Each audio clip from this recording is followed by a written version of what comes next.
Well, good morning, everyone, and we would like to welcome you to the November 17th edition of Farm Office Live. I'm David Marison, and I'll be moderating today's session. We just have a wonderful lineup of presentation topics for you here today. Those include Ohio's role in organic grain production, using charitable remainder trusts. We're going to give an update on the agronomy and farm management podcast, as well as take a quick look into some farm business analysis, and then talk about farmer mental health concerns and resources. And then we'll finish up talking about something that's been a popular topic and has been put into evaluations about asking us to address, and that's the foreign ownership of farmland here in the state of Ohio. So as we get started, I'd like to introduce to you our farm office team. Teaching today will both be Peggy Hall and Robert Moore, both attorneys in our OSU Ag Law program. You also see on the outside of the screens, we have Barry Ward and Jeff Lewis, who are part of our OSU income tax schools and been contributors here on Farm Office Live. But I want to let you know they're up in Hartville, Ohio today, doing the second day of an OSU income tax preparer school up there. So both Barry and Jeff won't be on here today. However, just know in the December version of the Farm Office Live, we'll be talking all things taxes to end the year, and Barry and Jeff will be a big part of that program in December. Other members of our farm office team are Bruce Clevenger and myself, David Marison, and Eric Rieker, all of us who serve as field specialists in farm management, as well as Clint Schrader, who leads our farm business analysis program. And today we're very fortunate to have some special guests on our program, which will include Josh Winters, Extension Educator down in Jackson County.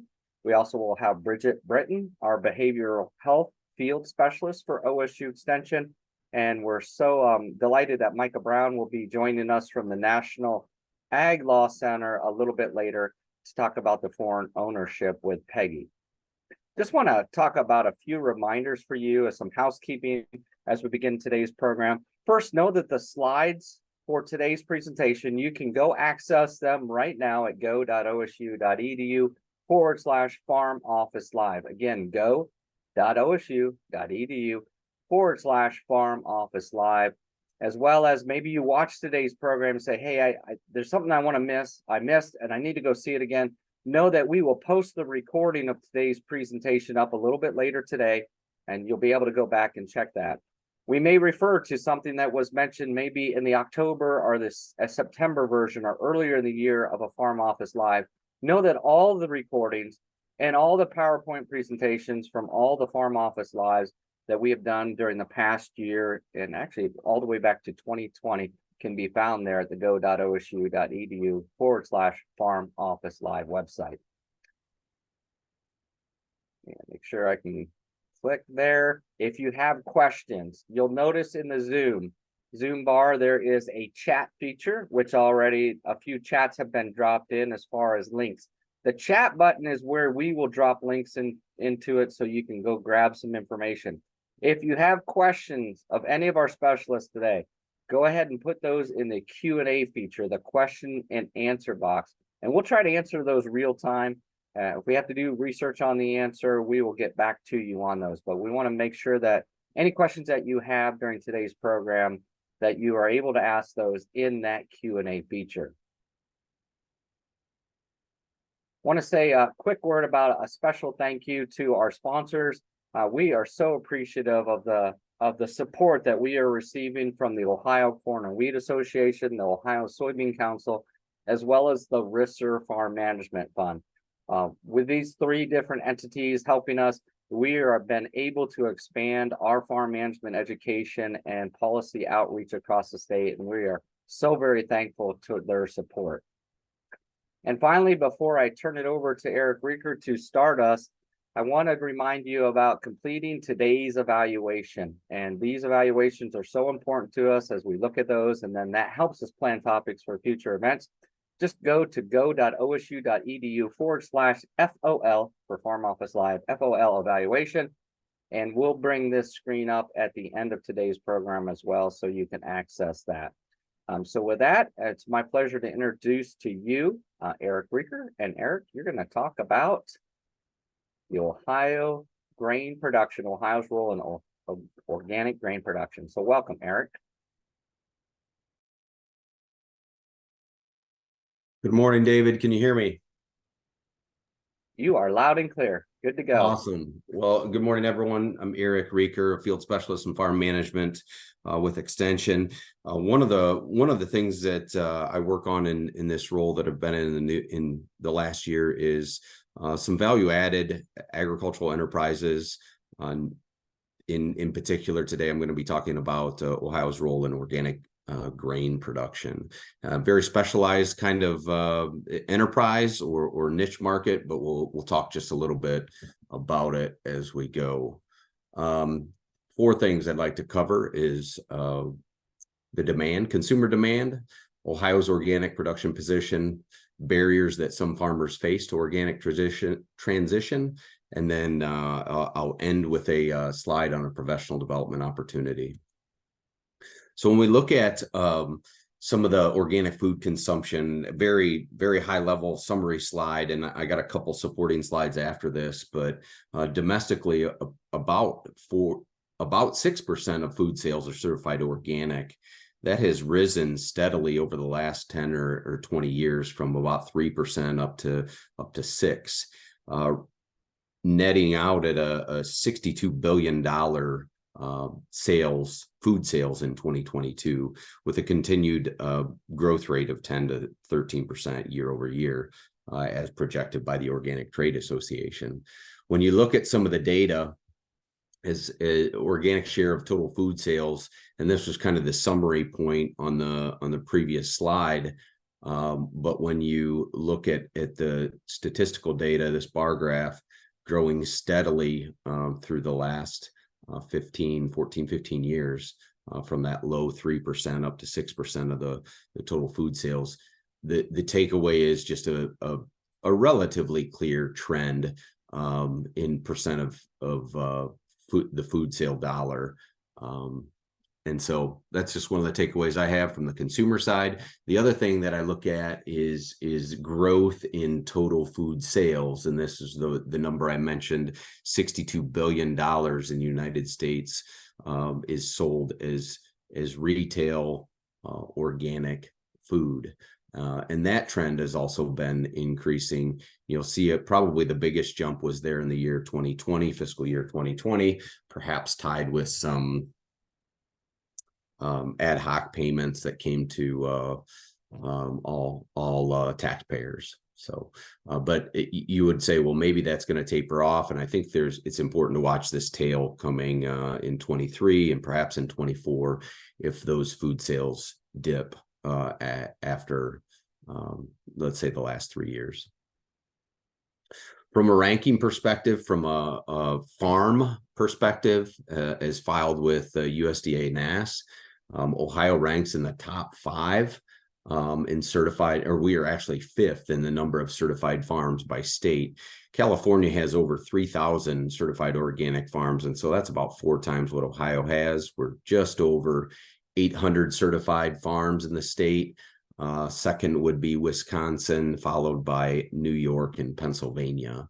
And Pennsylvania is maybe 1.5 times us, 1,100 certified farms, and both Wisconsin and New York, kind of in position 2 and 3, are about 1,400 or 1,500.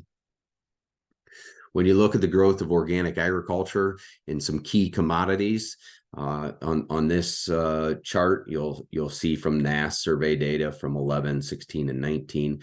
Just again, consistent growth in certified farms, but also sales.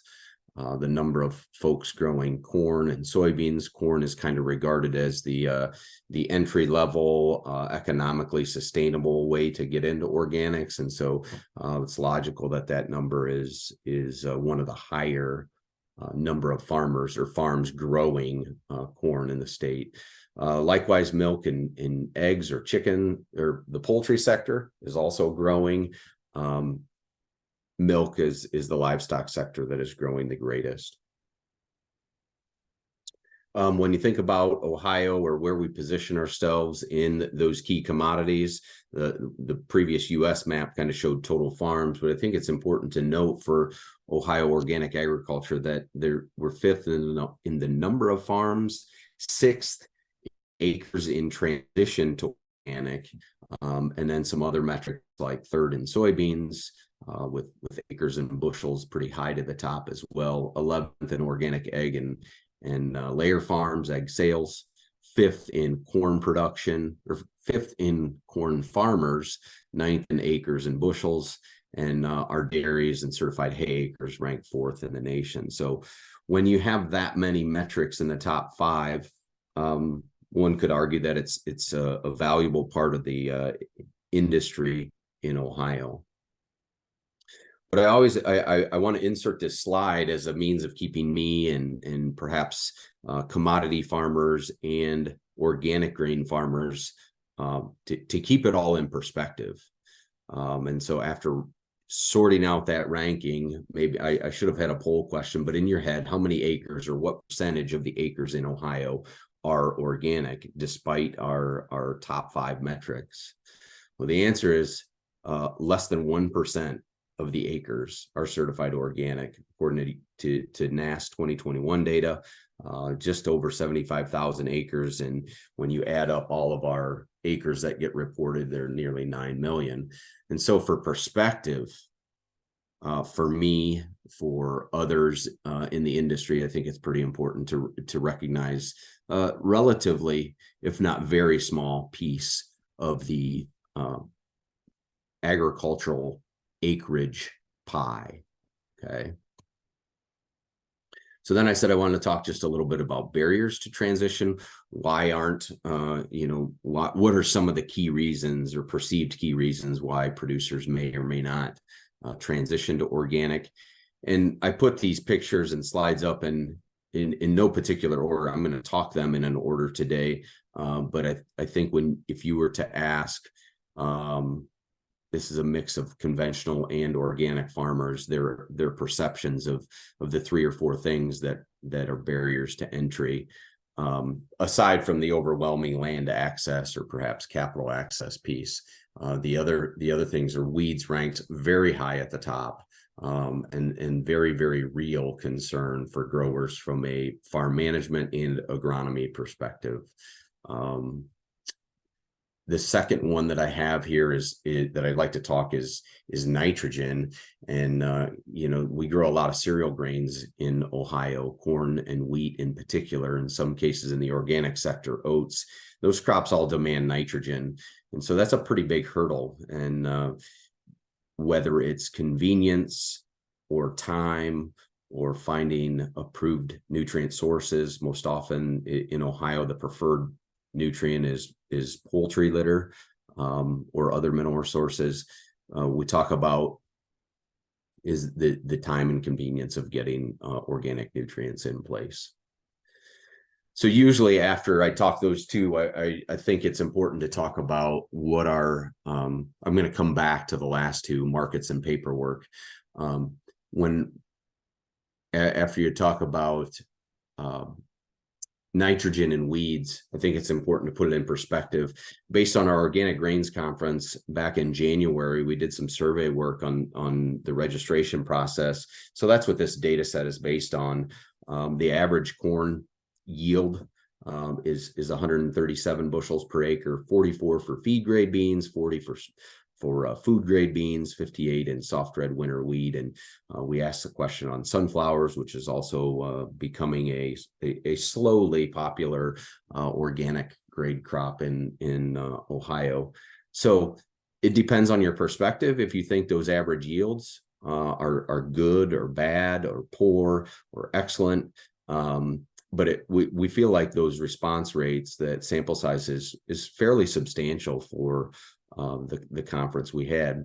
What I want to do is take our three largest commodity crops in the state, and if you look at the 10-year Ohio average NASS data for statewide average, not just Western Ohio or Eastern Ohio, but the 10-year Ohio average, it's interesting to make some comparisons. The surveyed organic average, because it's difficult to find that number in NASS data. It was 137 versus 174 on the soybean feed grade soybeans, 44 versus 50, 52.7. And in Ohio, our commodity wheat average is 72 bushels versus a 58 organic. So just food for thought on the production side. Back to these transition or these barriers to transition. The third one I'll talk about is this perceived insurmountable amount of paperwork. And while producers do have to go through a third-party inspection to be certified organic, I would argue, at least as if you're already completing the necessary fertilizer application records, a farmer is probably not far away from keeping the records that are needed to be certified organic. You know, the product selection that you can use, that takes a little bit more work to find some of the products that can be approved and then also have documentation associated. But the last thing I'd talk about as a barrier is, and I would say when you talk to commodity or conventional farmers, the number one barrier they refer to is, well, who's going to buy organic grain? Okay, that's a perception that there's a barrier. And my response there is, in Ohio, we have these major buyers that are buying organic grains, along with, in some cases, non-GMO, but certainly conventional crops. And so Cappy out of Marysville, Manel Milling, CGB, Schooler, over by Dayton, Shagbark Seed Mill in Southeast Ohio, Cargill Lima, Purdue Ag Business is buying canola and sunflowers. The Andersons and also Kalmbach are buying the three major commodities, corn, soybeans, and wheat, all with a certified organic label. So there are buyers, and I think that's important to insert into this conversation.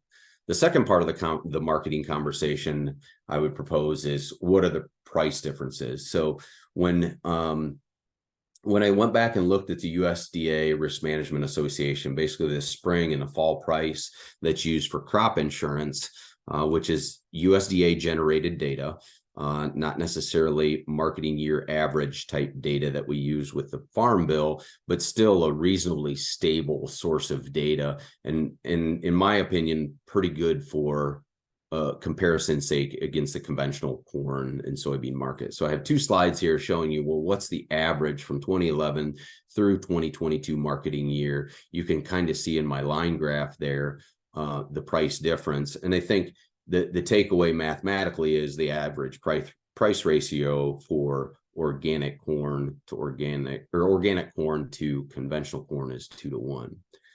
Similarly, this line graph follows a very similar slope and shape as the corn graph. The organic soybean price, a year ago, producers were receiving $14 on commodity beans or conventional soybeans, and organic producers were receiving closer to $27 or $28. So, but historically, that average price ratio is a 1.8-to-1.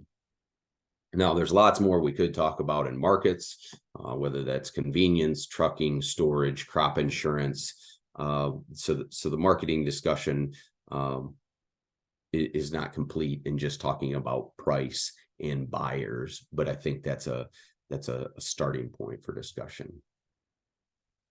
So in summary, my first items said consumer demand for organics stays in about that 4 to 6% of food sales. That's kind of a projection by Organic Trade Association. When we talk about Ohio's organic grain production position, we're top 5 nationally in a number of key areas, including dairy, corn, and soybeans. The hurdles to organic transition, in my mind, are important, are concerning, but are not insurmountable. And then finally, I'll leave you with a professional development opportunity. If you found any of this interesting as an ag professional and you'd like to hear more on the production and management side, I would encourage you, or I would make you aware of the Ohio State Organic Grains Conference, which had some press releases come out this week, but you can find the website at go.osu.edu/organic grains. We have a really nice lineup of some professionals, some consultants, OSU researchers and educators, and farmer panels too. And I hope I hope you may consider joining us in January. So that's where I'll leave you. Thank you for your time this morning. I hope you all have a great weekend. Go Buckeyes. Great, and Eric, just so you know, there was a chat that came down into the chat that was not in the Q&A, so you might be able to look at that and then answer that question offline there. So just wanted to let you know that was there. Now we'll turn it over to Robert Moore with Charitable Remainder Trust for Retiring Farmers. Welcome, Robert. All right. Thanks, David. So what I'm going to talk about this morning are charitable remainder trust. It might be one of those things you hear about occasionally. You might even get a letter or a postcard in the mail, kind of advertising why you should have a charitable remainder trust. For some retiring farmers, it's a really great strategy, a way to provide income, a way to minimize taxes. But for many other retiring farmers, it's not the appropriate strategy. So what I'll do today is go through a little bit of how it works, what it is, when it might work, when it might not. And so maybe if you've been exploring this option, or as you work with your own clients, maybe you can have a little better idea of how it works and when we might want to use it. So first, why do we even need to consider a charitable remainder trust? Well, it's all about the retirement process. And as we all know, when farmers retire, it often presents a significant financial and tax challenge. And primary reasons behind that is most of the assets that a farmer is going to have and potentially sell at retirement is going to have very little or no tax basis. So we're going to see a lot of depreciation, recapture, or capital gains on those sales. And it also, because could be significant amount of sales, will push us up into higher tax brackets. And also because farmers do such a good job of paying their expenses up front and selling particularly crops in the following year, when you go to sell, a retiring farmer goes to sell their crop, they may have very little expenses to offset that income. And then as far as retirement income, if we quit farming, where will retirement income come from? So those are kind of the challenges that many retiring farmers face. And these are all challenges that a charitable remainder trust can help address.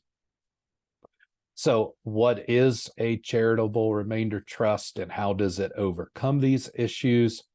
It reduces taxes on sales. It does provide, or it can provide, a charitable donation to offset income. So depending on the asset and tax basis and values and some other factors, you can actually get a charitable donation at the beginning of the CRT process. And then it provides a steady, secure stream of income. Okay. So what is a charitable remainder trust strategy? So it's all about the charitable nature of the trust. That's why this whole thing works. It's why you can't do this with just a typical revocable trust that many people have as their estate planning tool. It's also why you can't do it with just any irrevocable trust. It must have a charitable nature to it.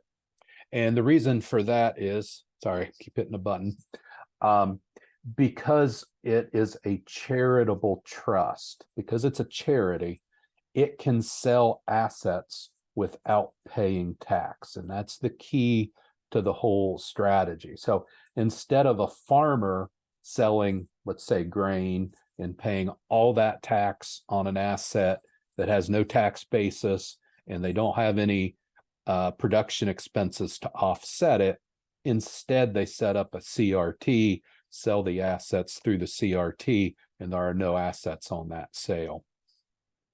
And then an added benefit of the CRT strategy is when the trust does terminate, there is at least some portion of the principal does go to a charity. So if somebody is thinking about doing charitable giving through their estate, this is just a bonus to this strategy, or maybe it will give somebody an opportunity to do some charitable giving that they may not otherwise. So let's take kind of a diagram here of how this might work.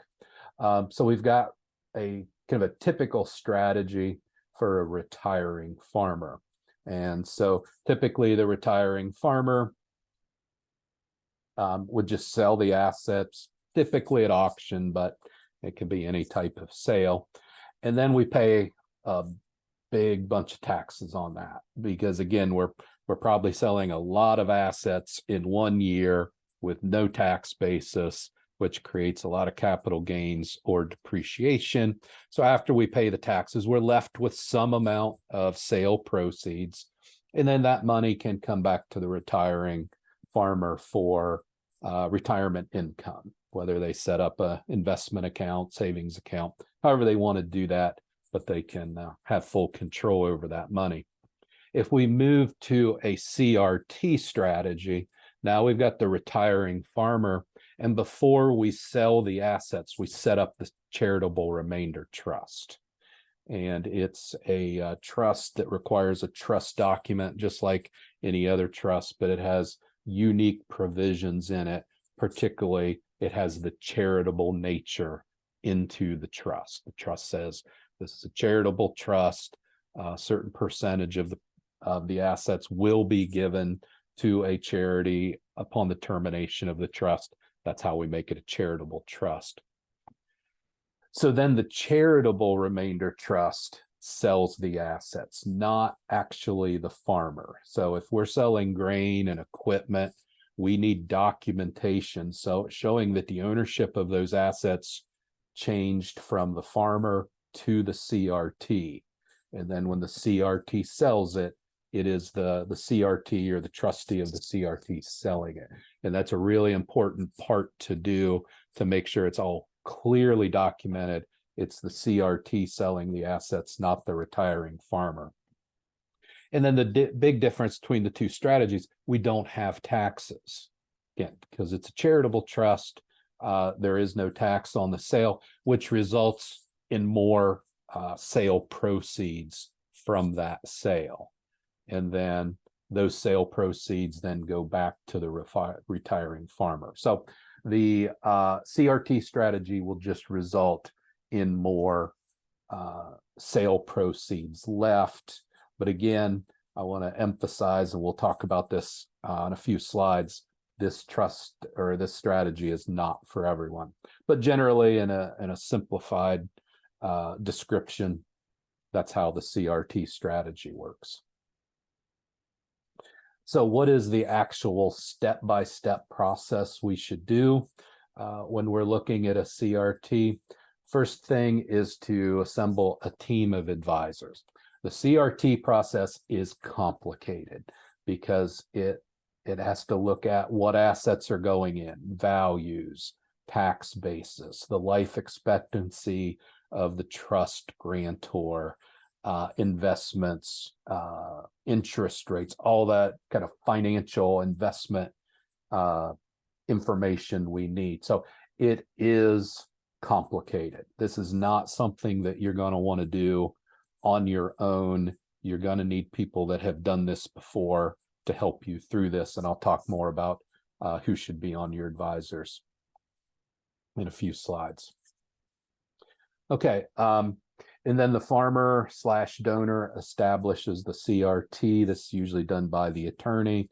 And then the trust document declares who the income beneficiaries are, who the charitable beneficiaries are, and generally how the CRT will work. And then once we have the trust set up, it's still empty. Then we got to decide which assets to go into the CRT. Typically, not all farm assets should go into the CRT, and we'll talk about that. But that's an important contribution that the accountant will make to the team, is if we sell this asset in our own names versus the CRT, what's the difference in tax liability? It's really critical analysis that we do early on. So once we determine what assets will go into the CRT, the donor contributes those in. And again, we need to make sure that's well documented. We need to make absolutely sure that those assets are owned by the CRT, because if they are not and they're sold, all that tax will go back to the donor. Next, so then the CRT sells the assets, but not pay tax. And then the trustee of the CRT will use those sale proceeds and establish an annuity. This is where we'll work closely with a financial advisor on what kind of financial instrument to set up to provide not only income back to the grantor, but also make sure there's at least 10% of the principal available for the charity. And then once the trust is terminated, whether it runs a certain number of years or for the grantor's life, then the trust is terminated and the remaining principal is paid out to the charity beneficiary. So who should be on your team? So 3 primary people: the attorney, an attorney that's familiar with drafting charitable remainder trusts, just to make sure we get all the requirements in there that the IRS is looking for it to be a CRT. Then the attorney will also make sure that everything is properly documented to transfer title from the grantor over into the CRT to make sure we don't have that issue. The accountant will analyze the assets, how much tax savings will we have if we do the CRT, what is that charitable donation worth initially, and then the CRT will file a tax return each year. So the accountant will also do that. Financial advisor is really critical, because the annuity or financial instrument must be set up in a way that it provides adequate income to the grantor of the trust, but also in the end, at least as best as we can plan, there will be at least 10% left over for that charity. And you have to show the IRS that you did everything possible, you made the best plans possible to make sure that charity ends up with 10%. So that takes a lot of life expectancy, interest rate, financial performance that financial advisors can provide for that. So who manages the CRT? So we set up the CRT, transfer the assets in. Well, who manages it? Who makes sure this happens? Well, like every trust, the CRT will have a trustee. The trustee cannot be the donor, because the donor has to give up control of the assets. It has to be a true transfer to a charity. But the trustee can be a family member, and that's usually who it is. And the trustee just will sign the paperwork to make the sale happen, and then they'll work with the financial advisor and sign all the paperwork to get the annuity in place. So it's not necessarily a real onerous position, but it is an important position, and it does need to be somebody other than the donor, and it's usually family members, children. So what assets should we put into the CRT? So the best assets are grain, market livestock. Again, this is because we've got assets with a very low tax basis, or probably no tax basis. So as soon as they get sold, if they're sold in the farmer's name, we're going to have significant tax on that. And then also equipment, breeding livestock, other operating assets that have little or no tax basis, because we've got the same issues there. What assets to not contribute to the CRT? Assets with high basis. We probably don't want to put those in, and I'll show you an example on that. I'm not a big fan of putting land into a CRT. The CRT strategy really only works if we liquidate those assets and save the tax.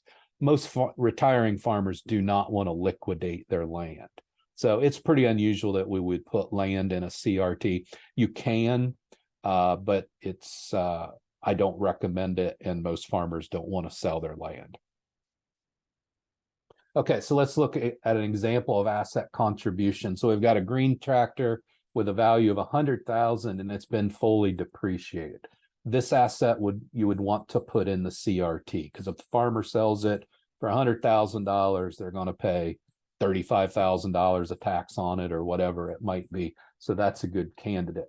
Let's say we've got a red tractor valued at the same $100,000, but it still has a $90,000 tax basis. This one we probably wouldn't put in because there's only going to be $10,000 of depreciation recapture, a few $1,000s of tax. You know, once you put the asset into the CRT and that money gets sold, you can't control that anymore. It is not your money.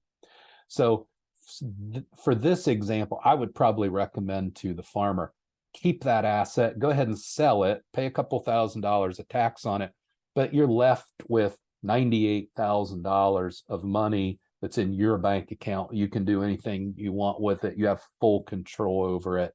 So that's why I think assessing what the tax basis is and potential tax liability is so important. There may be some assets that we should keep out of the CRT. And then the other example I just put, you know, we've got $500,000 machinery. It's been fully depreciated. That's a really good asset to run through the CRT to avoid that high tax liability. But we also own farmland. We're probably not going to want to put it in the CRT. So the farmer puts the machinery in the CRT, sells it, gets an annuity back, but then keeps the farmland, leases it, cash leases it, and keeps the land and keeps a steady stream of income. So the point there is some assets need to go through the CRT, but definitely not all assets, and probably all assets should not go through the CRT. The income stream, so once the assets are sold, money goes into a bank account for the CRT, and then that's where the financial advisor comes in and works with the grantor, who's usually the income beneficiary, and says, okay, how much money do we need a year? How old are you for life expectancy? And then the financial advisor will set up a financial instrument to get, hopefully meet the income needs of the beneficiary. But also we've always got to make sure that we've got 10% left for the charity. So what about the charity? So the CRT document, the actual trust document, identifies the charity. This is one of the few things that can be changed. So if somebody sets up a CRT trust and they name, Ohio State University as the sole beneficiary, but a few years later they want to add their church as a co-beneficiary, they can do that. So charities can change up until the trust is terminated. And again, 10% of the trust principal must be at least planned to be given to the charity. Now, investments go up and down in stock market and interest rates and all that. So what you have to show the IRS to qualify for a CRT is that your calculations, based on the best information you had at the time, that 10% was intended, at least 10% was to go to the charity. If stock market doesn't do very well and there's only 6% left when the trust is terminated, that's okay, as long as you can show that based on your information at the time you set up the CRT, that it was projected to get 10%. Okay, so that's all the advantages, good things that CRTs do. What are the disadvantages? It is an irrevocable trust. Once you go down this path, this is the path you're going to stay on. You're not going to get off of it, not without some substantial penalties and tax liability. So we've got to be sure that the person who's going to do the CRT understands this is the plan. We're not changing it down the future. Other than charitable beneficiaries can be changed. So no flexibility once we set it up. There will likely be substantial cost to CRTs. It's a complicated process. The trust document is complicated. So, the attorney fees will likely be several $1,000s. It takes a lot of accountant time to do all the tax analysis. The financial advisor may or may not charge fees. I put fees can be $10,000 plus. That's probably on the low side. Fees are probably going to be 20, 25,000 pretty easily. So that goes back to analyzing the assets to see how much tax savings are we really getting? Because if we're only saving $20,000 of taxes, but our administrative costs are going to be $25,000 to do this, then we shouldn't do it. So looking at the tax savings versus the cost is a really important step to do initially. When should we not use a CRT? And I think this is a really important analysis to do. The letter or postcard you get from the company that's doing CRTs probably will not mention this list of concerns, but it's definitely a concern. If the retiring farmer is transferring a farming operation to the next generation or to whoever, we don't want to do this because, again, the CRT is all premised on liquidating assets. So if we're trying to transfer machinery, livestock, other operating assets to a next generation of farmer, this is not the right plan. So for those operations that are transitioning to the next generation, probably not going to use a CRT. If there's only a small amount of taxes that will be incurred, for whatever reason, if there's a lot of basis in the equipment, then we don't want to give up all the control of the money just to save a small amount of taxes. So again, important analysis to do up front. And you've got to be willing to give control up of your assets. You've got to be willing to put those assets in a CRT and then let somebody else sell them. And once that annuity gets set up, that is locked in. You get your annual check or monthly check from that annuity, and you have no control over it. So you've got to be comfortable with giving up that control. For more information on Charitable Remainder Trust, I've drafted a bulletin, and you can find that at the farm office website. So it goes into quite a bit more detail than what I talked about today, but it's a good bulletin if you want to just kind of review what we talked about or provide that to a client. So David, I don't know if there's any questions, but if not, we can move on to the next presentation. No questions right now, but just a good reminder that if you do have questions any time along today's program, just drop them in the Q&A for us. Now we'll turn it over to Bruce and Josh.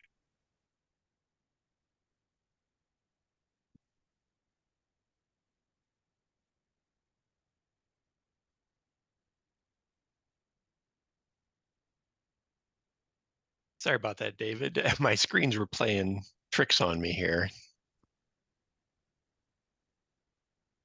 What screen are you seeing, David? Help me out just a second. We're seeing Robert's last slide. Okay, great. That's the one we wanted. Well, good morning, everybody. Bruce Clevenger, OSU Extension Field Specialist, Farm Management, and glad to have you along today. Great crowd today. Appreciate everybody joining here on seemingly a pretty rainy part of Ohio. So have a guest with us, and we're going to have Josh Winters jump on here as well. And wanted to give a little promo just on our podcast that we have had going on and the farm management role that has been playing since, just about June of 2023. As you see on the screen here, OSU Extension and is not exempt from having a podcast. And in fact, the Agronomy and Farm Management podcast has been going on for just over 125 episodes. And the original hosts, Amanda and Elizabeth, have been doing a great job since about May of 2018 is when the first episode got off the ground. And Amanda and Elizabeth have been tag teaming back and forth between agronomy and farm management. And really, as OSU Extension has added a few more of us in farm management, And since about November of last year, Amanda reached out to our team and said, how would you like to co-host the farm management side of the podcast? So we certainly said yes, and glad to be a part of that. And so myself and Josh Winters, a county educator here in Ohio, have been doing a few episodes. And since June of 2023, we really got a great start, I think, going. And so with that, I want to introduce again myself just as a farm management field specialist and a co-host with Josh. And Josh, you want to? I guess we're in different parts of Ohio, and I'm clear up in northern Ohio, and Josh is down in Jackson County. Josh, you want to give a little bit of background about yourself? Yeah, thanks, Bruce, for that introduction. Sorry about my video. My video is not letting me click into it. But my name is Josh Winters. I'm the Ag and Natural Resources Educator down in Jackson, Ohio. So if you don't know where Jackson, Ohio it is, we're kind of south central, southeastern corner. We're one county away from West Virginia and one county away from Kentucky.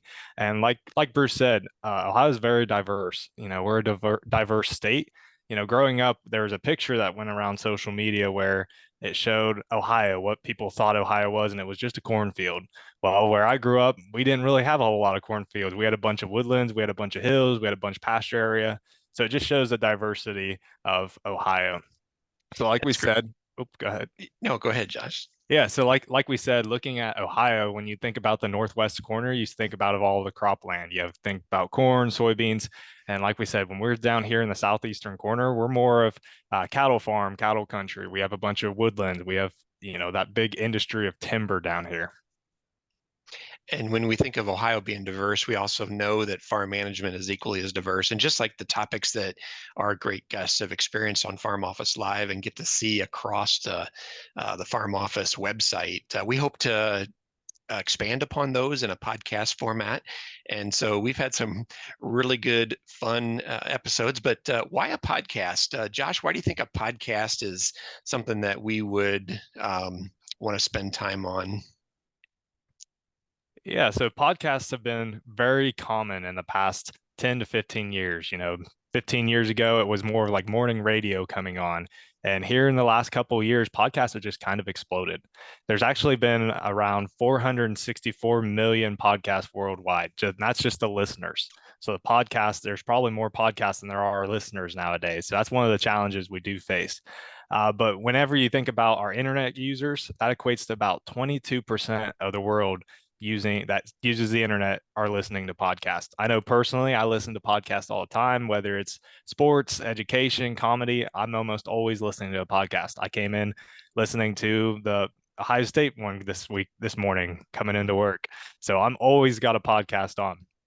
And the podcast, when you think about how big it is right now, it's actually still growing. Whenever you start looking at year by year basis, over the past year, there's been 40 million people join just listening to podcasts. So it's a growing audience, and it's one that we want to kind of tap into.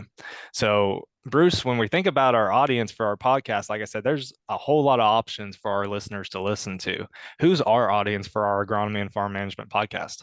Yeah, just like our normal extension users across Ohio, we're really seeking out those extension stakeholders that have a vested interest in learning what resources extension has to offer. And just like another extension of what Farm Office Live is, we see a lot of our podcast listeners that Amanda and Elizabeth and we've heard back from, they're farmers that are out doing their normal activities. Maybe they're in their combine and they're listening to a podcast on a variety of topics. And so farmers in the combine. And as we know, our listeners to our podcasts are those on the go listeners, those on the go, not just listeners, but they're also learning, maybe a little bit of entertainment, but also some content that our podcast provides, quick and easy to click onto, and maybe even go back and review previous episodes and subscribe and go into the current episodes. And so, Josh, we've had a couple of episodes that were fun recently. We just rolled out one. Actually, it was episode 128. That just aired last week. Yeah, so our last episode, like Bruce said, was episode 128. So that one was with Peggy Hall, which we're going to hear from later on here in Farm Office. And it covered a lot of ground, didn't it, Bruce? It did. So when we talk about ground, we're talking about our hunting, our cropland, our pasture, talking about those easements and different types of leasing strategies we can do. So if you're interested in that topic, definitely look forward to that. It's definitely, I think it's the first one up whenever you search it. But we've also had different types of topics, including Robert Moore, who we just heard from. Robert talked about different farm property insurances. That might be an option where you could think about changing or what you would like to in your into your property insurance. We've also had David Marison, who you've heard earlier today too, as well, the field specialist in farm management, one of the field specialists in farm management, talk about death. So talking about that farm transition planning, talking about what do we do when the unexpected happens. And we've even dabbled into, if it's agriculture and natural resources, we can't ignore things like selling timber. And we had Dave Apsley, which is one of our extension specialists in timber and managing land and revenue from timber sales.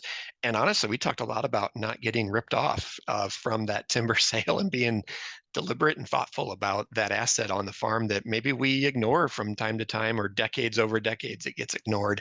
And we also had a real cool one with Dr. Sin-Kee Lee, grain market situation. We were just getting started into harvest here, of the harvest of 2023, where that old crop and that new crop were colliding in the marketplace. And so Sin-Kee walked us through some of the situations that were at hand. And so, Josh, what's coming up next for December, January?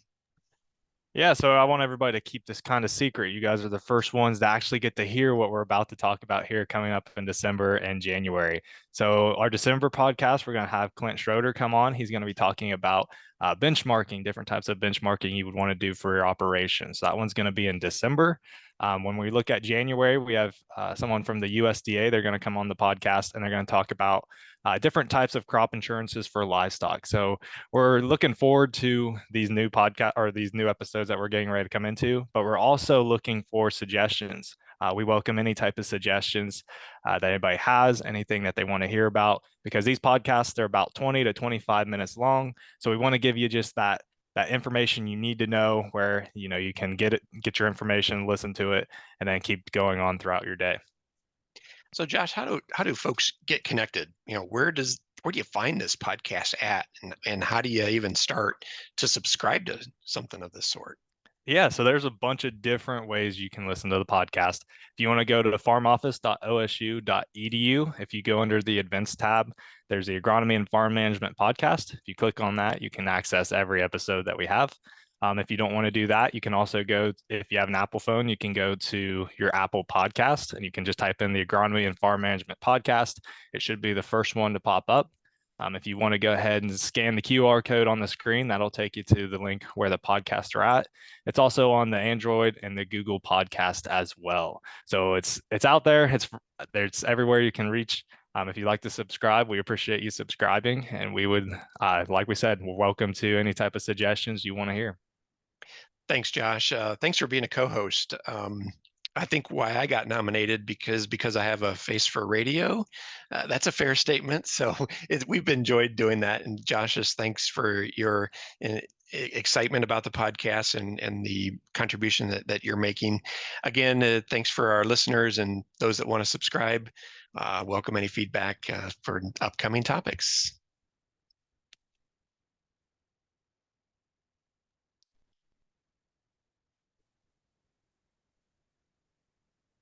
All right. Well, it looks like I'm up next, and yeah, I'll definitely put in a plug for that Agronomy and Farm Management podcast. I listened to several episodes on the way back from Des Moines, Iowa this summer, and Robert's podcast on insurance coverage was very thought-provoking on a long drive. I think I was white knuckle grip just because I was so scared of, oh boy, do I have coverage for that? So yeah, definitely check that out. So if you don't know, I'm Clint Schraeder, program manager of Ohio Farm Business Analysis and Benchmarking Program. And I wanted to talk a little bit about farm financial ratios today. Some of this is information that I shared earlier this year at the Ag Lender Seminar, but I think it's an interesting topic, especially as we've maybe changed so much in agriculture over the last several years, and we definitely have new people entering and maybe understanding some of the aspects. And I want to start off with a brief history lesson. I grew up in the 80s, early 90s, but I think there's, when you talk about financial standards, you have to go back to kind of that whole farm crisis of the 1980s. And I think the scapegoat for that has kind of become Earl Butz. He was the U.S. Secretary of Agriculture. In 1973, gave a speech that farmers needed to plant fence row to fence row and get big or get out. And so that was really, on the back of exports essentially doubling in a 2-year time span, or more than doubling, from 8 billion to 19 billion in 1973, and farm income reached a record high of 92.1 billion there in 1973. So we had this period where, hey, we wanted to ramp up production. Exports were booming, things were going great, and then some changes happened. 1979, we had the Soviet Union invade Afghanistan, and then a grain embargo was placed in effect. I think the embargo actually happened right at the beginning of January of 1980, but the Federal Reserve Board, to fight rampant inflation, increased interest rates, and total farm liabilities reached 162 billion, more than triple the 1970 mark. So certainly interesting, given today's situation and timing.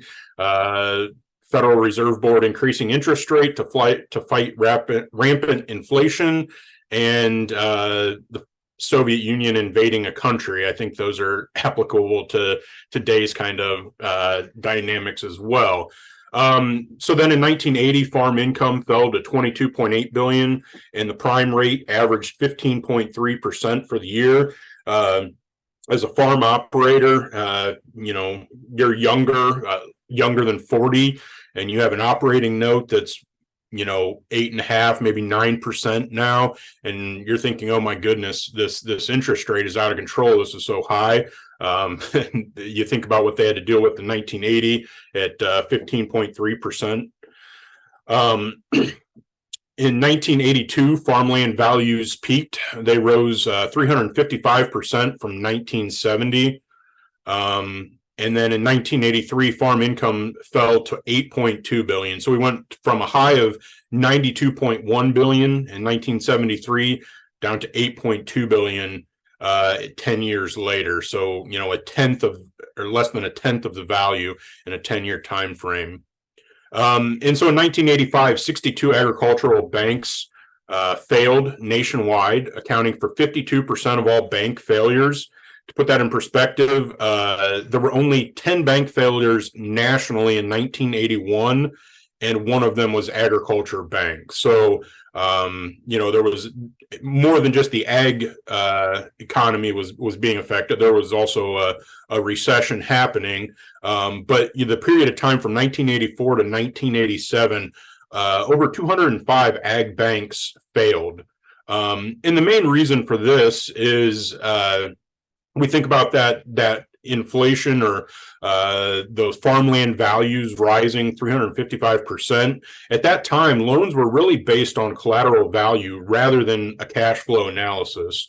So if you think about buying a farm in the early 1970s and the value of it is 4 times as much, you can go in and you have that much more collateral to borrow against. And we didn't necessarily look at what was the cash flow? How are you going to pay for it? It was, well, you had the adequate collateral, and so we're going to go ahead and make that loan.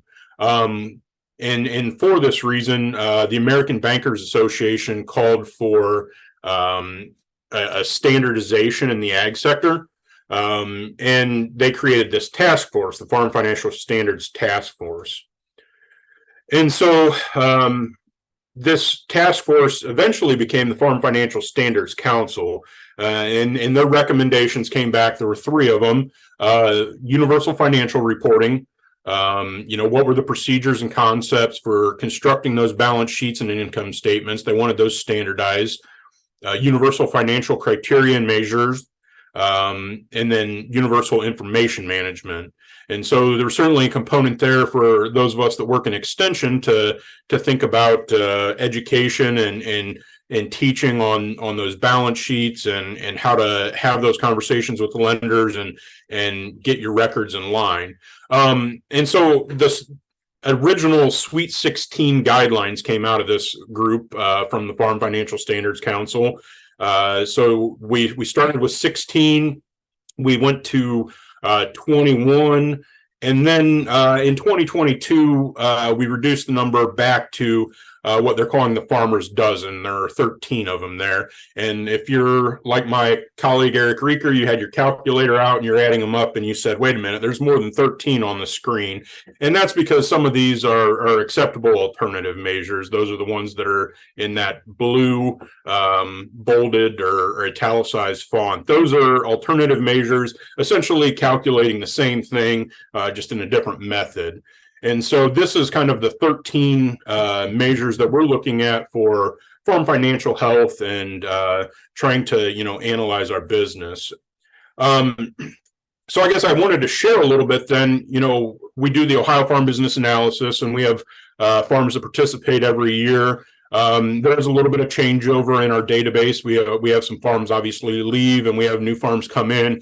But when we look at our database from 2013 to 2022, where do we kind of stand, or what's been going on with the farms we work with? And so when we think about our liquidity measures, our current ratio, again, if farm assets were sold tomorrow, would it pay off current liabilities? From the Farm Financial Standards group, we have this graphic here at the bottom. And so you look at that and we want a higher score. The arrow indicates that we want a higher score.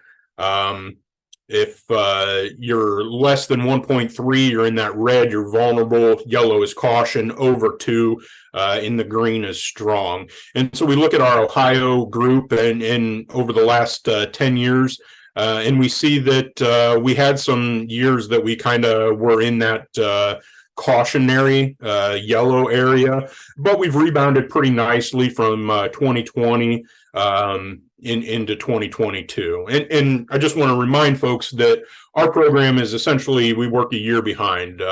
We analyze at the completion of the year. So as we wrap up 2023 harvest, we get to the first of the year, we'll be collecting balance sheets from our farms and getting to work on the 2023 numbers. So this is the most recent data that we've compiled, just as a reminder.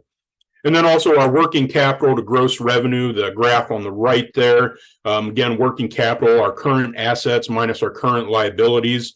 And then it's just essentially a measure of the available capital against the size of that business. And again, we see kind of the same thing, that we've had some improvement and kind of operating in that strong area if we average out our database for last year. When we think about solvency, we look at our debt to asset ratio, and the easy way to remember this one is it's the bank share of the farm business. So what do you owe money on? How much of the farm operation does that bank own? And the graphic there, the arrow points lower. We want to be a lower number. So we want to be less than 30. And you can see that really never have we operated in that strong as the average. We're generally in that caution. 2014 was the best year, but we were still in kind of that cautionary area. And this debt to asset ratio, it looks like we, maybe paid down some debts, coming out of early into the pandemic, but then we've added some more debt over the last couple of years. So just an area that, we're in that caution. Looking at profitability, our operating profit margin ratio, just the efficiency of that farm business. If we have a low number, that can be caused by lower prices, higher than normal operating expense, or just inefficient production. And as we look at that, we want to be over that 25%. And we've shown some improvement, and we're kind of right on that cusp of getting to that 25% number. Asset turnover ratio, just efficiency in using that capital. essentially calculated with total sales divided by the average of the beginning and ending assets. And again, right there on that cusp, we want to be over 45 or at 42.5. And so I think this is kind of, really what I'm interested in as we kind of get started in 2023 numbers is what direction do we go? We've had a couple of these, our working capital things were trending maybe down a little bit. There we were trending up. What direction do we go in 2023? As we look at our debt coverage ratio, simply, did we generate enough income to cover our current interest expense and scheduled debt payments, whether those are intermediate or long term? So we want to pay the interest and we want to have that principal payment. Did we make enough money to do that? And we want to be over 1.75 and, definitely in that strong category for this one and have been, for the last 3 years. So really, kind of mirrors what we've seen as far as farm profitability. We had some lean years, maybe through 2015, 2018, before we started to show some improvement. So I'll leave you with this slide. I think this one's always kind of interesting. Not necessarily a measure that we calculate or through the Farm Financial Standards Council, but I always hear this come up as a lot of times how farmers maybe get in trouble, or one of the areas that they kind of overextend themselves. And when we think about machinery value per crop acre, and we've seen that bottom out in 2018 and then start to come back up and creep back up to 1437 machinery value per crop acre in 2022. So just an interesting little tidbit that I'd like to leave you with. And if you have any questions, go ahead and put them in the chat box there, or the question and answer box, or reach out to me. If you're a farm operator and you're interested in finding out these numbers for your operation, we have room for new farms to participate, and we would love to work with you. So please reach out, and I'll put my email there in the chat. Then I also mentioned, Clint, about the farmprofitability.osu.edu quick portal right into everything that you do in the benchmarking program, so people can just check you out there as well. Yes, thank you, David. Okay, with that, we're going to transition to Bridget Britton. I think this will be Bridget's inaugural time here on Farm Office Live. So welcome, Bridget. And thank you so much for having me. And I think I'm going to share the slides for you, Bridget. That's perfectly fine.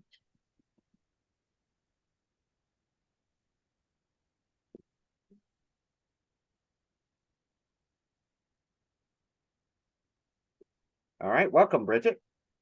Okay, it's telling me I can't share my video either, which is totally fine. I am so thankful to be here on the exclusive Farm Office Live, the famous Farm Office Live. So thank you so much for having me.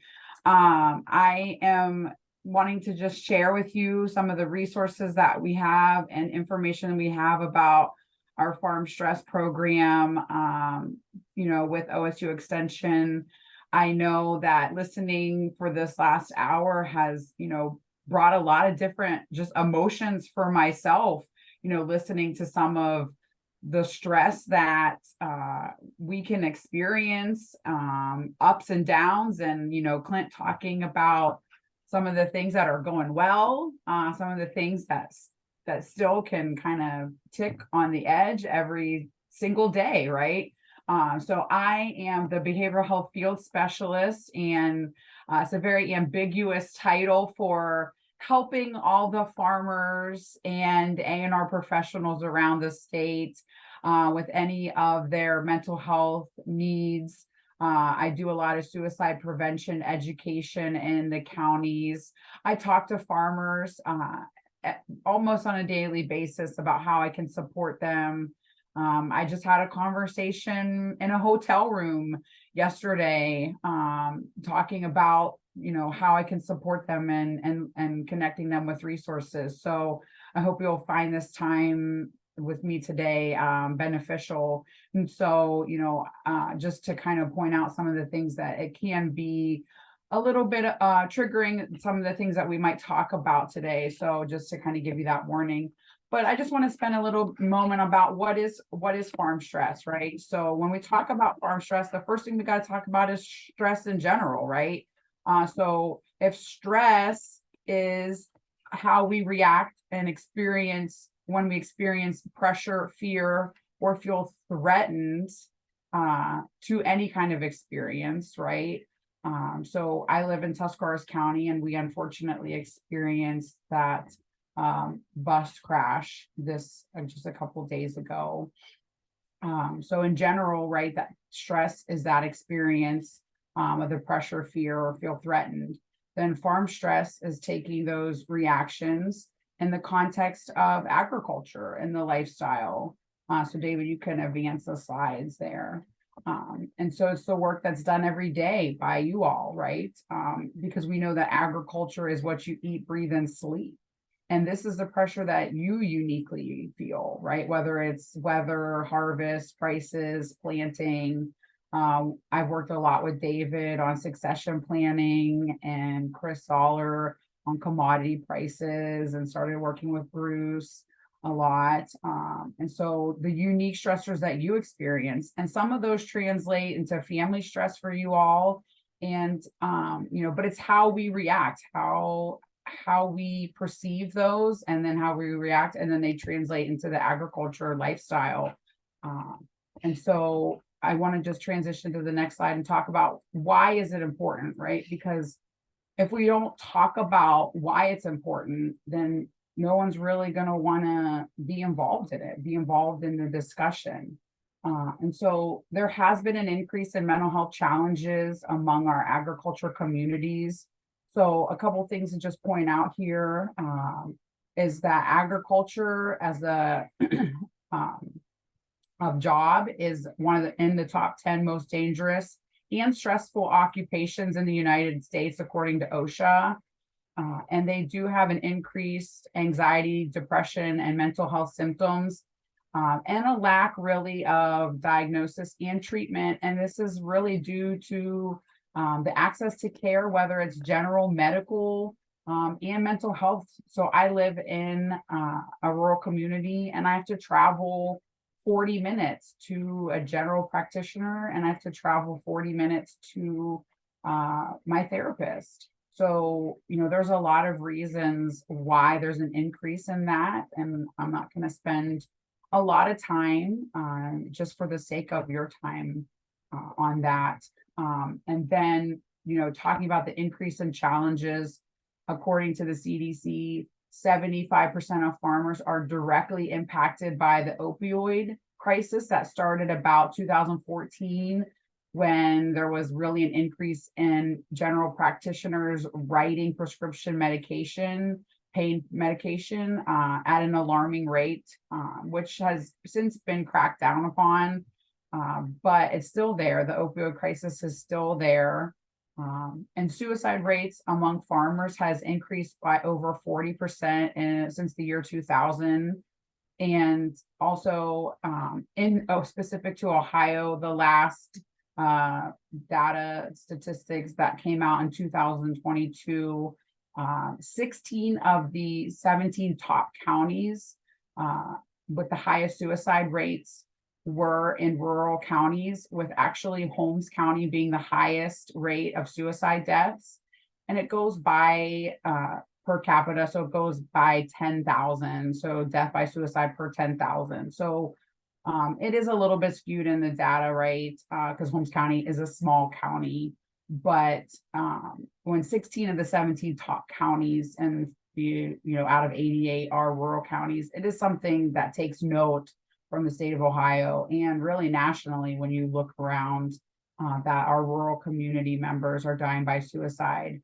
And that's taking into consideration that a lot of deaths by suicide are classified as accidents or not reported as suicides. And so knowing that those deaths are often underreported. And according to the Ohio Suicide Foundation, white males ages 34 to 65 are the leading demographic that die by suicide each year. And this is a really major concern in our farming community, especially in the state of Ohio, where that demographic really leads the farming community, that white males ages 34 to 65.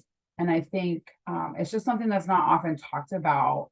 And you see at the next bullet point there, we really need to work together to break the stigma down, because if we don't do it, who else is going to do it?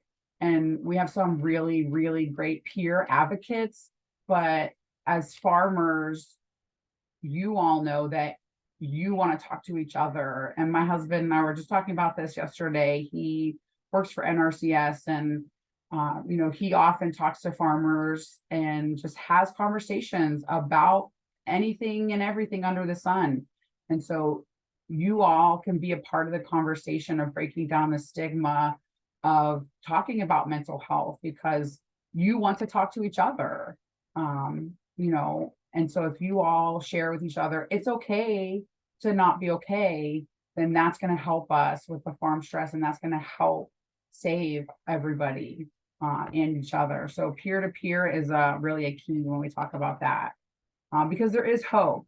Our farmers are wanting to open up more. Like I said, I have conversations on a daily, regular basis with farmers who are seeking out help and support, and they come to me and they ask where they can go.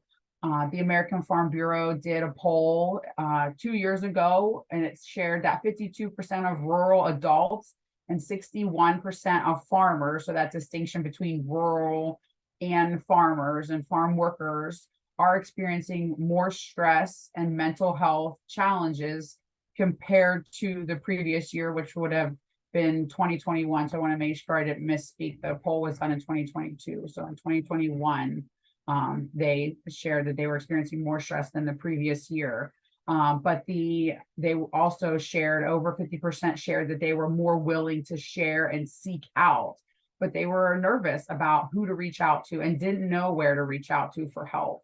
And so they are wanting to speak out. You are wanting to speak out, I should say, and share, but are unsure where to go. And so I think that starts to kind of lead us into where are the resources? What are the resources that are available to you? And so what has Ohio State Extension done to support you all and your mental health journey that you or somebody you know may be willing to go on or be ready to go on? And so the next slide talks about really one of our biggest signature programs that we have created, and David Marison's been a part of it, and Eric Reeker and many others that I can't even begin to thank and name. But we have what's called our Farm Stress Certified Training, and you can scan the link there or scan the QR code there. But this is a 3-module course that was really created because I heard farmers and I heard other A&R educators telling me that farmers were coming to them and saying, I want to seek help. I want to talk to a counselor, but I don't know who to talk to. And I want somebody who understands farming or who is a farmer. In fact, my very first week on the job, the dean of our college, Dean Kathy Cress, sent an email saying, this person is looking for a therapist who is a farmer or who understands farming, find them a therapist. And so I was just calling local agencies. I didn't know what else to do. And unfortunately, I really struggled to find somebody. And so my team came together and we created this course called Farm Stress Certified, where we are training mental health professionals, licensed mental health professionals, therapists, counselors, social workers, marriage and family therapists on the unique stressors in the agriculture community, right? How weather plays such a big factor, really everything down from how big an acre is to the different types of commodities that are in Ohio, to all kinds of different things. I can't even name them all because we have 3 modules and they get 7.5 hours of continuing education that are required as therapists. And they understand the unique stressors of the farming community. They learn those, and they're from everywhere throughout the state of Ohio that take this training, everywhere from Franklin County to Highland County to Columbiana County. We've had over 1,000 people take this training. Most of them are licensed professionals. Some of them are school counselors. Some of them are people that, you know, just were interested in the training. Some of them are extension professionals. And we've created a directory that is listed on our website that if you scan that QR code, you can find. And, you know, they've just shared, you know, we offer telehealth, or we go into the rural communities, and we want to be able to better serve the agriculture community. We want to be able to communicate better, because we know that there is a barrier, that there's a gap. And so this training has been very successful and very well received, because they want to support you. And so we hope that you will take advantage of these licensed professionals that have really sought out this training, that are always seeking out this training. We offer it twice a year to them. And then one of the other biggest resources that I want to share with you is 988. It has replaced the 1-800 suicide crisis lifeline. So you no longer have to remember the big 1-800 number. And it's just a 3-digit 988, and it's the suicide and crisis lifeline. But it's not necessarily a hotline. It's a warm, what they call a warm line. So you can call this when you're feeling, you know, overly anxious, or, you know, maybe feeling really depressed and you just want somebody to talk to. And licensed trained professionals will answer the call, and they will just talk to you. It's completely anonymous. So thinking about, you know, when Bruce and Josh were talking about listening to podcasts in the tractor or the combine, if you're feeling depressed or down or just need somebody to talk to, you can call 988 as long as you have cell phone service, and talk to somebody. If you don't have access to a licensed trained professional, or you're not ready to go to a therapist yet, 988 is a really great resource for our rural and agriculture community, because, you know, we lack the resources in those communities. And I just really support 988.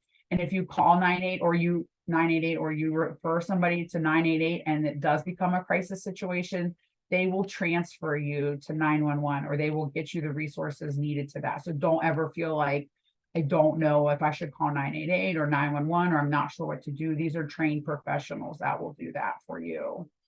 And one of the other biggest programs that OSU Extension offers in all 88 counties is called Mental Health First Aid. It is a nationally evidence-based program that I basically go around and teach and advocate for anybody to take, that we have worked really hard with the Ohio Farm Bureau and NRCS and Soil and Water and our A&R professionals and all extension professionals to get trained. It's very similar to CPR in that you never become the professional, but you learn to spot the early warning signs and symptoms of a potential mental health challenge, and how you can support somebody as they maybe go through a mental health challenge, because you are that first line of defense. Just like in CPR, you might be that first person that they encounter or that they want to talk to, and you can listen to them and you can give them support and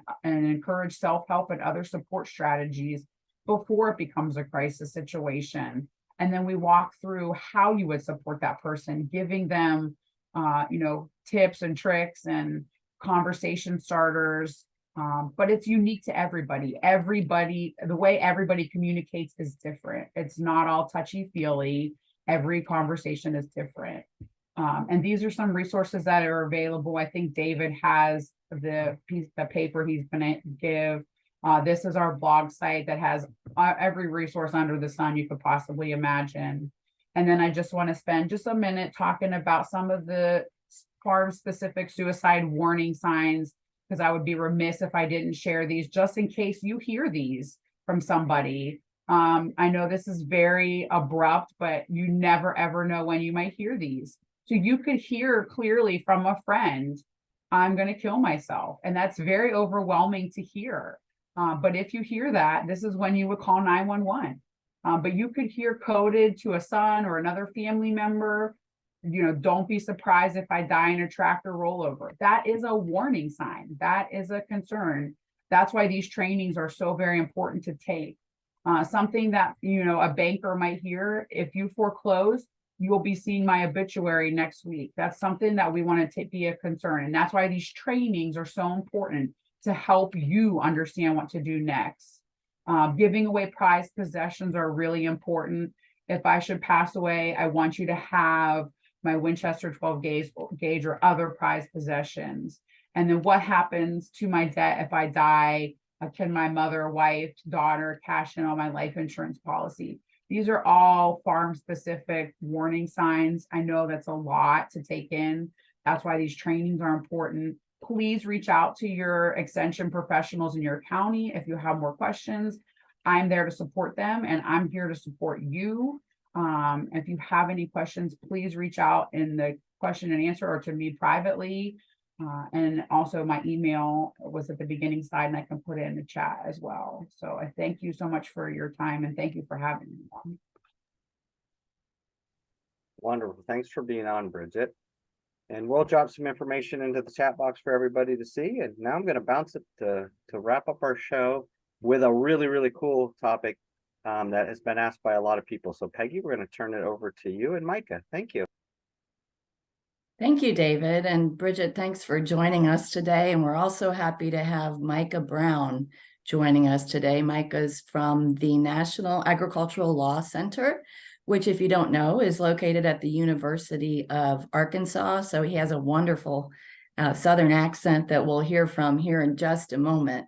But before we talk with Micah about his work as he's looking across the landscape of the United States and seeing what's happening with this issue of foreign ownership, I want to just give a quick explanation of Ohio's new law that did become effective just last month, October 3rd. We had the new law come into place here in Ohio. It went through our budget bill. And so it was, a lot of people didn't hear about it because it was a bit buried in that huge bill. But we do now have the Save Our Farmland and Protect Our National Security Act that's in effect in Ohio. And that requires our Secretary of State to create a registry of those people who cannot own land, agricultural land in Ohio. And that registry is to be based on those persons, and persons is interpreted very broadly. That doesn't just include individuals, but also business entities, trusts, governments, a wide range of types of interests that fall within that definition of persons. But those persons on the registry are there because the Secretary of State has deemed that they constitute a threat to Ohio's agricultural production. And they're to create that list by consulting several federal lists. And we'll see those in a moment, those different lists, the list of foreign adversaries, the terrorist exclusion list, countries that have provided support for acts of terrorism, and several presidential executive orders. So as the Secretary of State consulted all those lists, they're to develop a list for us here in Ohio. And then anyone on that list, that registry, cannot acquire title or interest in agricultural land after the effective date of the new law. If someone does acquire title after that effective date, then the Ohio Attorney General has the legal authority to pursue a legal action and basically to divest that person of their title or interest in that agricultural land. If the court agrees that the person is indeed on that registry and should not hold land, then that land would be sold at public auction. And any costs received for that land, amounts received, would go toward the court costs for that sale, toward the cost, only the cost that person on the registry paid for that land, only up to that amount, and then any surplus to the county general fund. So it's a bit of a harsh law, I think, in the eyes of many. There is a provision that says, however, if someone receives that land more inadvertently, not because they intentionally purchased it, but maybe they received it by gift, by inheritance, by a foreclosure action or a debt collection action, they can only hold title to that for 2 years and have to divest themselves of that land before that 2-year period is up. If they don't, same thing, where the Attorney General can step in and divest that person of their title and interest in that land. So Micah, that's what we're dealing with here in Ohio as we look at the list of those who are now on the registry. The Secretary of State has published the registry. You can find it on their website. And basically that list is those sources, those federal sources that the Secretary of State was required to consult. All of those folks on those various federal lists are now on the Ohio registry. And there is even an option, as you see on this website, to report someone who you know to be on that list who does own agricultural land. So there's a complaint process that helps them at that Secretary of State and Attorney General level identify those who should not be owning that agricultural land because they're on the registry. And some of those kinds of entities and persons that we see on the list now in Ohio, here's one of them, that the foreign adversaries list. So you can see People's Republic of China, Cuba, Iran, different, not just persons, but the entities themselves that are now on our list in Ohio. So let's bring Micah in and see how Ohio compares to what he's seeing across the country and other activity going on this issue of who can own agricultural land and restricting that foreign land ownership. Micah, are you there? Did you find out unmute yourself, I guess? Can you hear me? Yes, I can. And you can turn your video on as well. You should be able to. Well, I have the flu right now, so it's not looking too good over here. Okay. All right. We'll just listen to you then. All right, good deal. I appreciate y'all having me. And yeah, Ohio is one of 12 states in 2023 to enact some kind of law.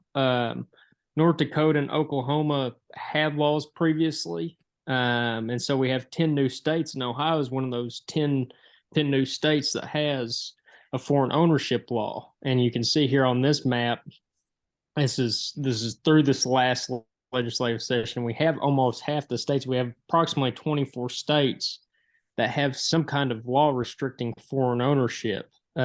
These ones in green, of course, they expressly allow. States in blue are kind of silent on the matter. Some of these states like Arizona and Oregon have restrictions on public agricultural land, but this map specifically reflects private agricultural land. That's interesting to see that. So we've kind of jumped on the bandwagon then this year in joining in with those other, you said 11 other states now, like Ohio, that have this restriction. And one question I'm receiving, Micah, is where is this concern coming from? If you look at Ohio and our foreign land ownership, right now we are just over 500,000 acres of privately owned agricultural land that is held by foreign interests. So 500,000 acres, that's 2.5% of our ag land base, which Eric is 2.5 times the organic land, if you look at it in that way. So 2.5% of our land base. So is there a legitimate concern? That's a question that I'm hearing. What are your thoughts on that, Micah? Just why are we seeing this increased interest in restricting foreign land ownership?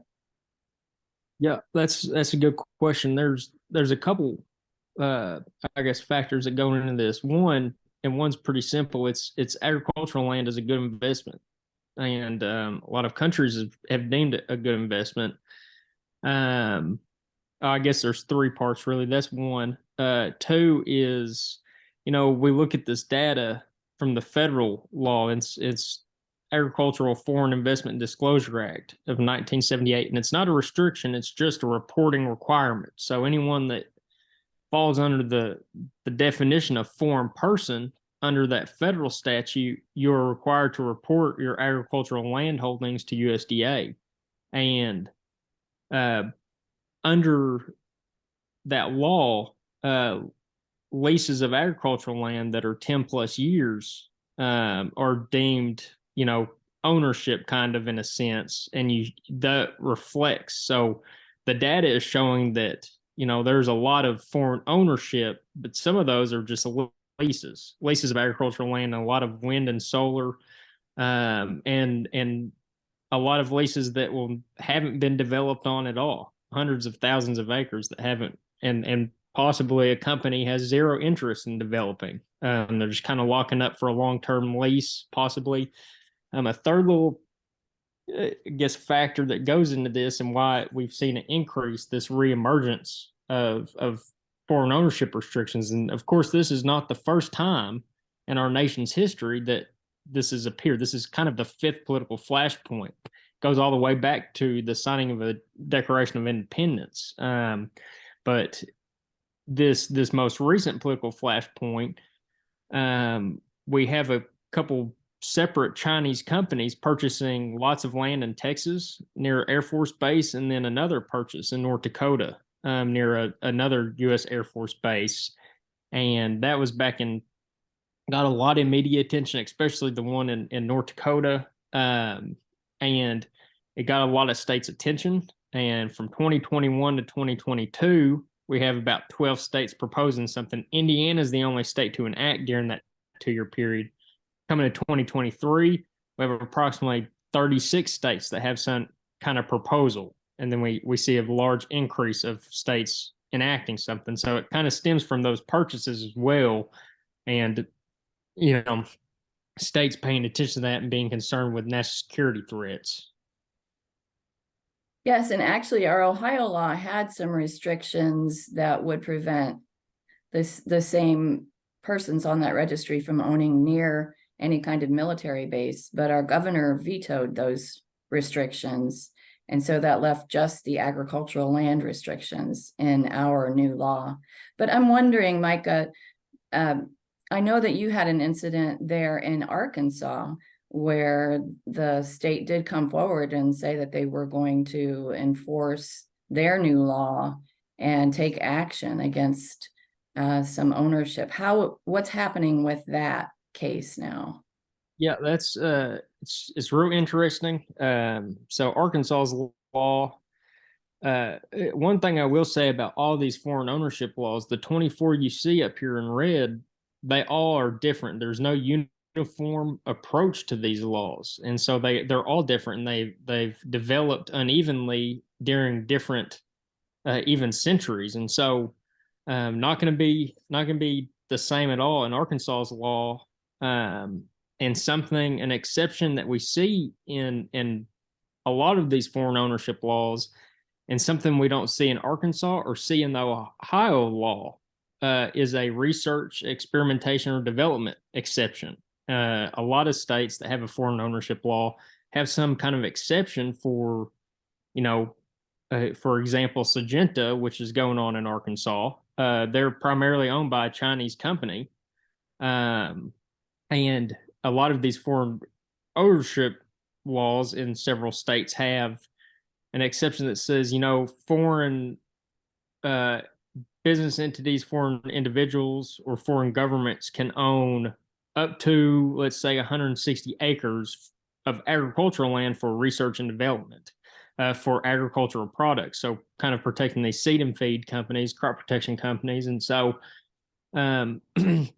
Arkansas does not have that exception in their law, and Ohio doesn't either. And so in Arkansas, there was a subsidiary of Syngenta, which I said earlier is owned by a Chinese entity, and Arkansas pretty much said, we're enforcing this law. You're considered a prohibited foreign person, because they used a federal definition. They used just like Ohio does, and many of these states in 2023 used a federal definition to attach their who is prohibited. So Arkansas uses the ITAR list, countries that are subject to ITAR, and so and the big four is on that ITAR list, which is, I consider, China, North Korea, Iran, and Russia. We can see a lot of these states tailoring their foreign ownership laws, particularly in 2023, to those 4 actors. And we can see that in Ohio as well. And so China, being under the subject to ITAR, Arkansas Attorney General came in and said, hey, you are in violation of this law and you have 2 years to divest. And they are considered the first state to actually enforce a foreign ownership law. So previously, even though we've had a lot of these foreign ownership laws in place, we haven't seen a true formal enforcement action. And I imagine they're difficult to monitor and enforce, even though we have that Federal Disclosure Act. I think there could be some challenges for enforcing the Ohio law. Do you expect that, or do you know how well that went in Arkansas, that they were alerted to that and took action? How long did that take? Is that going to be an issue with some of these laws? Yeah, just like anything, the statute and the facts have to align, and Arkansas's is a little bit different than a lot of these other states. That is it, and enforcement wise, a lot of these states do have these exceptions, and so it makes it kind of difficult to actually bring an enforcement action. Something like Syngenta that has anybody kind of in that ag realm, especially crop protection, they know Syngenta is ultimately owned by a Chinese entity. Another little thing about Arkansas's law is there's no express grandfather clause, where we see this in a lot of these states. And so that adds another little caveat, is without that grandfather clause saying, if you own this land before, which Ohio's law does contain, that you are, you're good to go, you're going to be okay. You can keep your land holdings here in the state. But with Arkansas, with that express language, we can see that, under the language of their law, it looks like they are able to enforce a restriction against a company that had technically legally purchased their land before their law even went to effect, which is kind of another issue. Mm-hmm. You're applying this restriction against a company that legally purchased their land almost 30 years ago. And so it doesn't look as it currently stands. What I've kind of read is that Syngenta does not have plans to challenge Arkansas's enforcement action at this point, and so it looks like they are moving forward with divesting within 2 years. And that actually leads us to a question that someone has asked, a participant here today. Just how is this constitutional? How can these states take this land, especially when there's no payment made? What are your thoughts? Do you expect, you said Syngenta won't challenge it, but do you expect that we will see challenges to these new laws? Yeah, so there's actually a case in Florida. It's kind of had a stop. Florida was one of these states in 2023 to enact a foreign ownership law. Theirs is quite different from a lot. They kind of had 3 separate restrictions in theirs. One was ag specific, and it was directed towards the big 4. One was that land ownership within a certain mile radius of military installations, and the third was specifically directed towards Chinese citizens, Chinese business entities, and the Chinese government from purchasing any real estate in the state. And so there was 4 Chinese citizens that had temporary residential status here in the U.S. that were living in Florida, and they were attempting to purchase real estate, and they challenged Florida's new law. The judge actually denied their motion for preliminary injunction, and pretty much saying like, hey, you have these claims, and 2 of the claims were equal protection and due process. And even the judge in that federal judge in that case denying that motion, saying like, you have these claims, but I don't see there's a substantial likelihood that you win in this case. And that's kind of where the case has stopped so far. So there has been a constitutional challenge.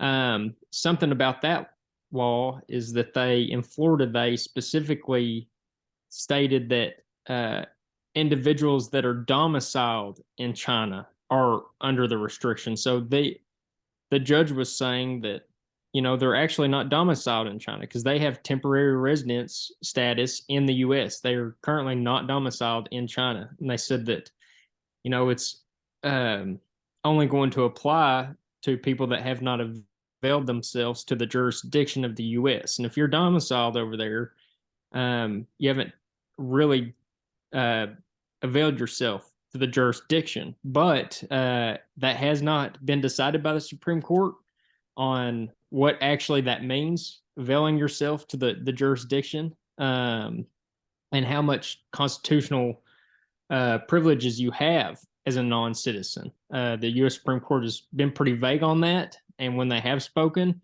it has not been very broad enough rule to apply to other cases so far. So we might have a case come up soon enough where it talks about what kind of constitutional privileges non-residents will have. It's also interesting, Micah. Thank you for sharing your knowledge. And I want to remind everyone, as you see on the screen now, that Micah has presented a webinar on this topic for the National Ag Law Center. You can go to their website and find the recording of his webinar under their webinar recordings. It's nationalaglawcenter.org. I'll stick that in the chat, David. But Micah, I want to thank you for joining us. I think we could keep going, but we're already over time. So thanks to everyone for staying on as we talked with Micah. Thank you so much, Micah, for sharing that information. Of course, anytime. Thank you for having me. Micah, thank you for being on. As Peggy said, boy, we had a lot of topics. We could go on for hours talking about all the different issues. We didn't even talk today about the budget extension as well as the Farm Bill extension, but you can guarantee that we'll be talking about that as we move into the new year. I want to mention our next webinar is in December. I have it here in January, but January 19th, 2024, we will be having a webinar, our first one of 2024, but also know that on December 15th, Farm Office Live will be here on all things taxes. So we want to make sure that you have the chance to get some of those year-end tax thoughts in order before the end of the year. And then also want to remind you, as a thank you to our sponsors that are helping our farm management program grow here in the state of Ohio, Ohio Corn and Wheat, Ohio Soybean Council, and the Risser Farm Management Fund. Especially are excited that Michael Risser was on today, watching today's program. So appreciate Michael jumping on to watch us here today. And as a reminder, as I mentioned at the beginning, as we exit today's program, if you could do our evaluation at go.osu.edu/farm office live, we so much would appreciate that.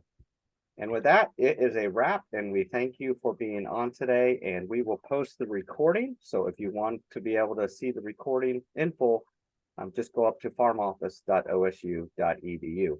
And on behalf of the entire team, I'd like to wish everyone a very, very happy Thanksgiving. Thank you, everybody.